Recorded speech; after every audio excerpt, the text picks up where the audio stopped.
In front of me is Motorola Moto G Pure, and today I would like to show you how you can switch on or off adaptive brightness on this Motorola. First of all, you need to access settings and scroll down just a bit. Now tap on display section.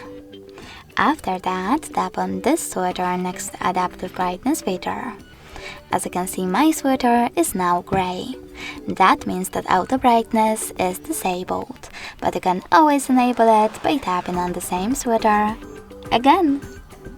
Thanks so much for watching. If you enjoyed this video, smash that like button, comment and subscribe.